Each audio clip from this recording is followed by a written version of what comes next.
Hello everyone, today we are covering Unit 3, Section 1 on domain and range of functions. So you should have out your interactive notebooks. If you don't have it, please go ahead and take it out. And you're going to open to the next set of blank pages.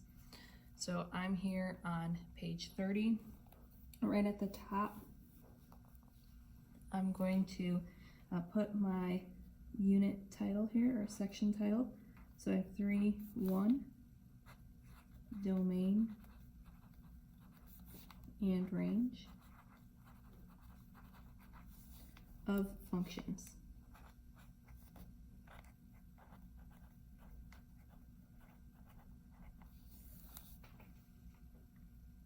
Okay, so now that we have that, you should have received a sheet of paper, a half sheet, that had some vocabulary terms on it. So we're going to take a moment and pause the video, cut it down to size, and resume once you have it ready to go. Okay, so we have a few vocabulary terms that we are filling in here, starting with this first one. A function is an equation in which every x value has only one y value. The next term is continuous. A function is continuous when it is a graph of a line or a curve. And then we have discrete. A function is discrete when it is a graph of something that is not a line. For example, that would be like dots on a graph. Next we have the 1-to-1, which is a classification of a function in which every x value has only one y value, which is a function in of itself. But a 1-to-1 function also has every y value that only has one x value. So you should only have unique pairs of x and y values. Next we have the domain. The domain of a function is the set of all possible x values. Domain could be all real numbers. It could be a set like this, 1, 2, 3. Or it could be an inequality, like x is less than 4. Next we have the range of a function.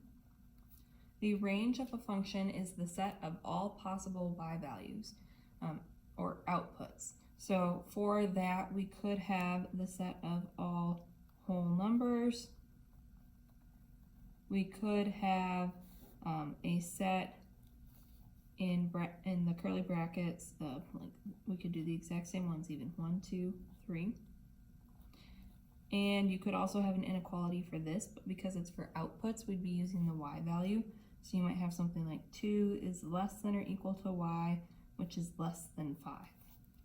So those are just examples of what domain and range could look like. We're going to go ahead and glue this into our notebooks.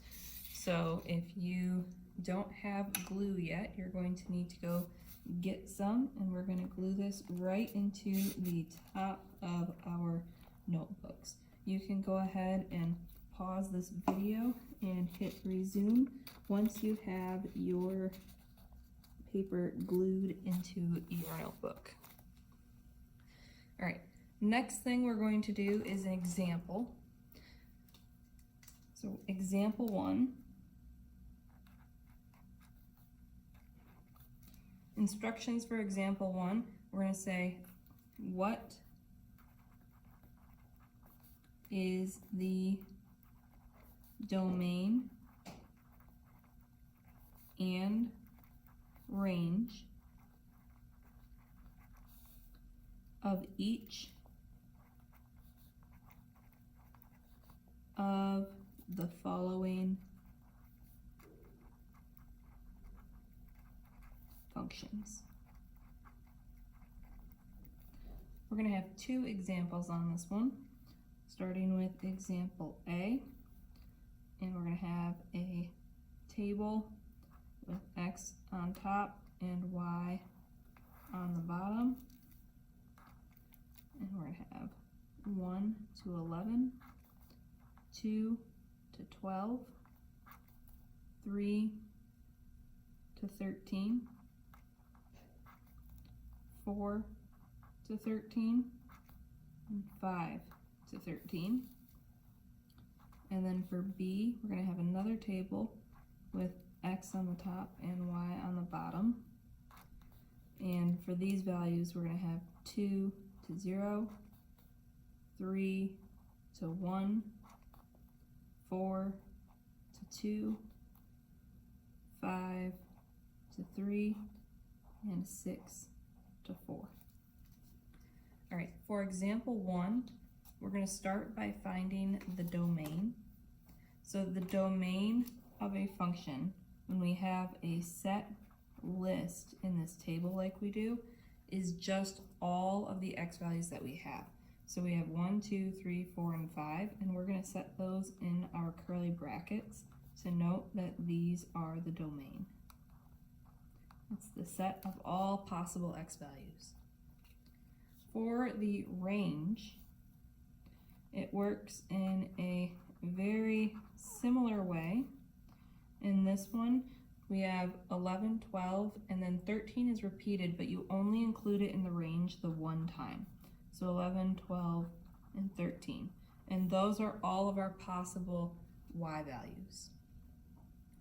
All right, go ahead, pause the video, try example B on your own, and when you are done, you can go ahead and press play and check your answer. Okay, so for example 1 part B, you should have gotten a domain of 2, 3, 4, 5, and 6, and then for range you should have the set of 0, 1, 2, 3, and 4.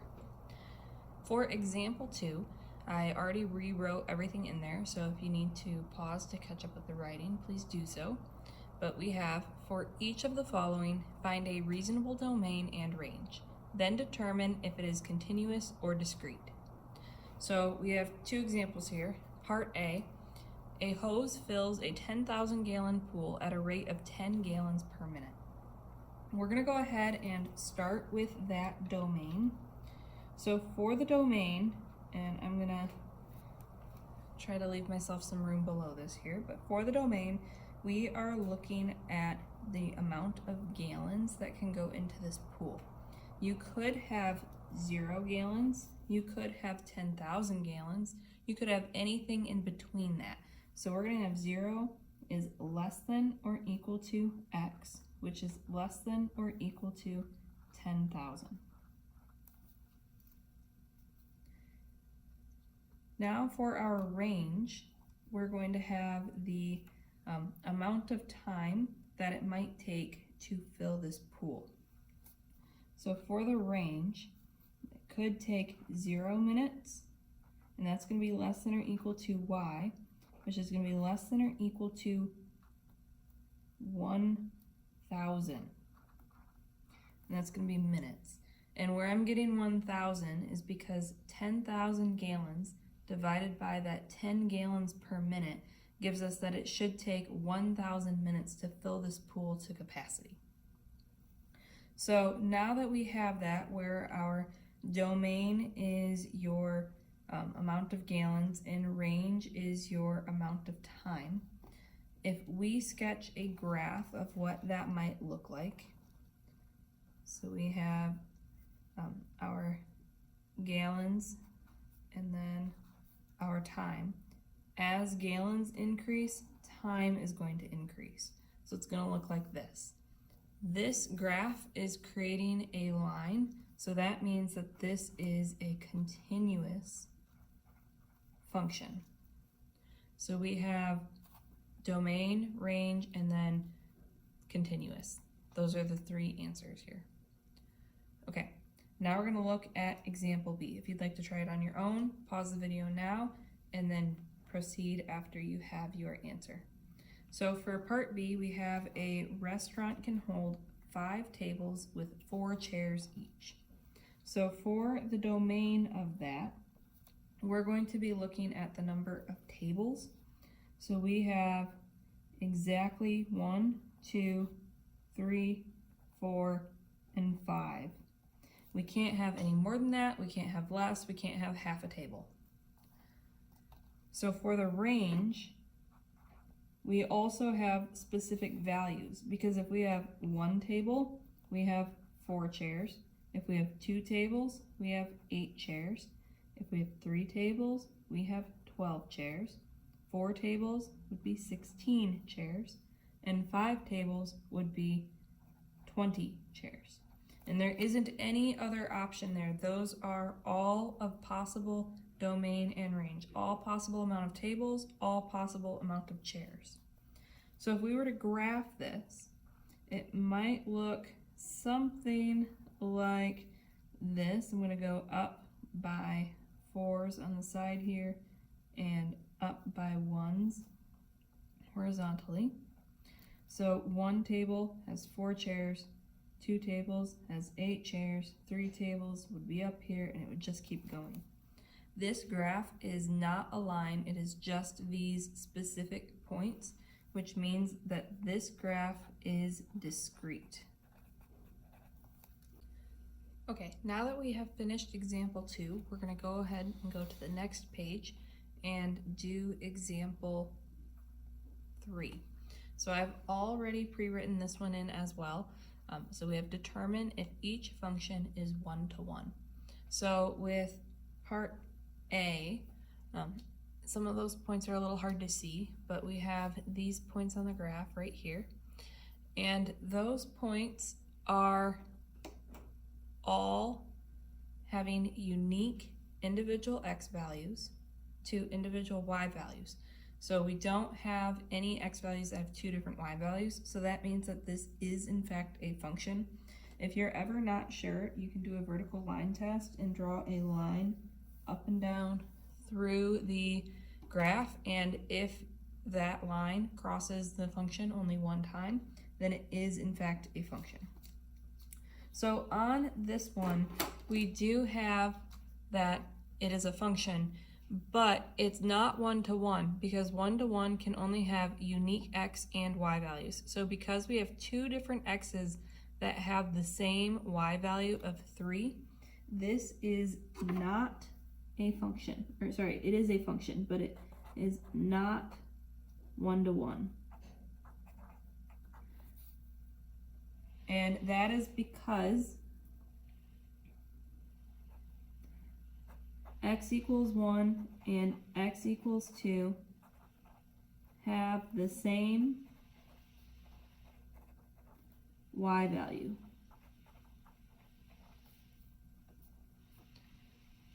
All right, so for part B, we have -2 maps to 5, 3 maps to 6, 3 maps to 7, and 4 maps to 8.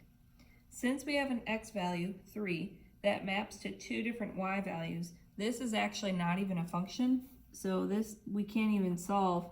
It's not a function. For part C, we have a straight line. This line has unique x values to unique y values, so this is a 1-to-1 function because each x value has 1 or only 1 y value, and vice versa, which means and the other way around. On example 4, I pre-wrote example 4 in there, but example 4 is actually a word problem, so you should have received a half sheet of paper that has this word problem on it. You can go ahead and cut that down to size. You don't need a lot of room on this one. So if you need to cut it a little further, you can go ahead and pause the video and then resume. So we have domain of this one and range that we are trying to find, and I know we didn't read the problem yet, but that is where this is headed. So the problem says it costs Margaret between $20 and $25 to fill the gas tank of her car. She fills the tank once or twice a month. Margaret maps the number of times she fills the tank to the total she spends on gas. What are the constraints of the domain and range? Okay, so we really are just finding domain and range here. So for the domain, we have the option of 1 or 2 times a month that she goes to fill up her car with gas. So those are the only possible inputs. For the range, we have $20 and $25 as a range for if she goes to fill up her tank 1 time, and then those would double if she fills up 2 times. So we actually have 2 sets of inequalities here. We have $20 is less than or equal to y, which is less than or equal to 25, or, so that's if she fills up her tank 1 time. If she fills up her tank 2 times, then those values double. So we have $40 is less than or equal to y, which is less than or equal to $50. And that would be our constraints. So our domain has to be 1 or 2. Our range has to be either between 20 and 25 or between 40 and 50. Okay, we are going to take a moment and glue this into our notebooks. And if you need a moment, pause the video, glue that in there, and then we'll go on to the next one. So for example 5, you should have gotten a cutout for that one as well. Should look like this, and you're going to want to cut that down to size as well. So if you have not already done so, pause the video, trim it down to size, and then resume. So on this one, we are determining if each of the following are functions. If they are functions, we're going to identify if the function is continuous or discrete, find out if it's one-to-one, and then state the domain and range. So for this first one here, this is a function because every x value has a single unique y value. And if you're not sure, you can do the vertical line test, draw a line through the graph. If it crosses only 1 time, then the answer is yes, it is a function. This function is made up of a few different lines, but that does in fact mean that it is continuous because it's made up of lines. 1-to-1. This one is not 1-to-1, and we know that because if you drew the horizontal line test, there are x values that, or y values that have multiple different x values. So this is not 1-to-1. The domain for this function starts here, which is about 0.6, and that's a closed-in dot, so that's less than or equal to x. And then over here we have an open dot on 8, so that would be less than 8. So our domain is 0.6 is less than or equal to x, which is less than 8. Range for this function, we max out right here at 10, and we have our minimum at 0. So 0 is going to be less than or equal to y, which is less than or equal to 10. Those are both or equal to's because we have closed dots. On this next one, we do in fact have a function. All x values have 1 unique y value. This is a discrete function because our graph is made up of points. The question if this is 1-to-1, the answer on that one is no, because both x equals 3 has a y of 4 and x equals 9 has a y of 4. For the domain, because we have specific points, we actually have to list them. So we're going to use our set notation, which means we're using curly brackets, and we have an x of 1, we have an x of 3, an x of 5, 6, and 9. For the y values, we have to do the same thing, but we don't repeat any duplicates. So we have 1, 2, 4, again, don't repeat it, and then 8. For our next example here, this one, we have a few different spots where we have x values that have multiple different y values, so this is not a function. The rest of the questions are null and void because it's not a function. So that's the only thing we have to do on that one. The fourth one here, we have a straight line. This is in fact a function. All x values have unique y values. It is continuous because it is a straight line. It is one-to-one because all y values have a unique x value. And then for domain and range, this is a line with arrows on both ends. That means that it's going to continue forever in both directions. So for our domain, we actually have all real numbers, and we have the same thing for y. If you haven't seen this symbol before, it is essentially a capital R with an extra stem on the side of it, and that stands for all real numbers, which means all real numbers could be possible inputs and outputs. Okay, we are going to take a moment and glue this into our notebooks. Once we have this in our notebooks, we are going to do one more thing, and then we're actually going to flip back to this page to talk about our homework. So on the next page, so we're using 3 pages for this section, you should have received one other half sheet of paper, and that half sheet of paper should say domain and range with Dixie Royd on it. We're going to go ahead and fill this out, and then we will plug them, then we'll glue it into our notebooks. So Dixie Royd is an acronym to help you remember what things are domain and what things are range. We're going to start with the D represents our domain. In the domain, we have inputs, which are all possible x values,